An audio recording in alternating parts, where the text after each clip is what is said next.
Welcome to Spring LIB. Hello there. Today we're going to be working on a problem. We have a thin metal disc that's attached by a wire to a ceiling. In this problem, the metal disc is spun with a force of 4.23 newtons over 0.058 radians. So the first thing that we're trying to do is find the torsion constant. To do that, we just have to look at what the torque is, basically. So we start off with the torque is going to be equal to the force times the radius, and it's usually times the cosine of theta, but that is 1 in this case. This torque is also going to be equal to the negative torsion constant, K, times theta. So we kind of have everything we need to solve for this torsion constant, K.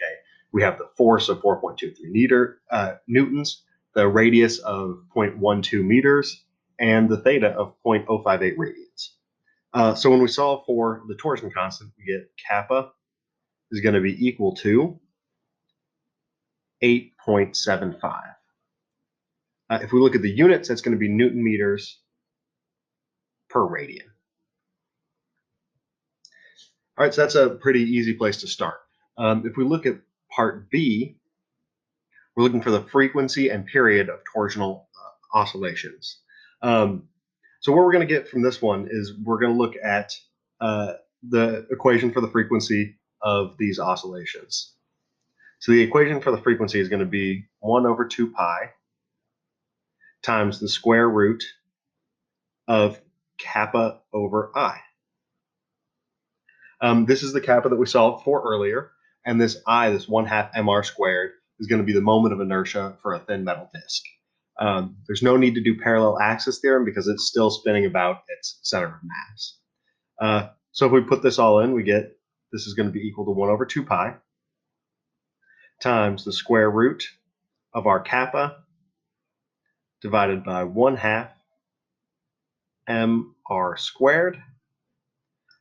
We have r, we have m, we have kappa. All that's left is to solve, and we end up with 2.18 hertz. Excellent. And then it also asks for the period, and the period is just going to be 1 over the frequency. So T equals 1 over F.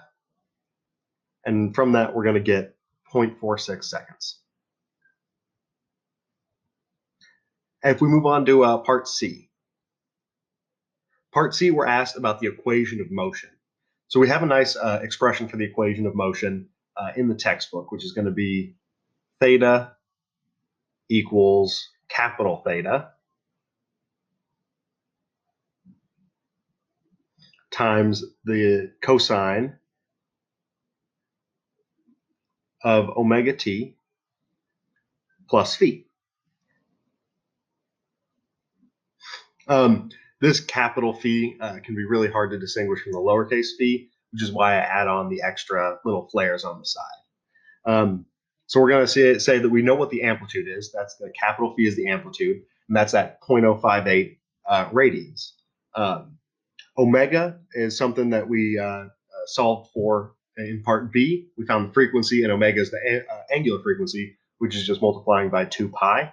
And then we can say that phi, this constant at the end here, is going to be equal to 0. We can say that because we're going to say that time starts right as we release this disk to start spinning. Because of that, it's going to start at its maximum amplitude when the cosine is equal to 1. So if we put that all in, we get that theta is going to be equal to 0.058 times the cosine of 13.7 t.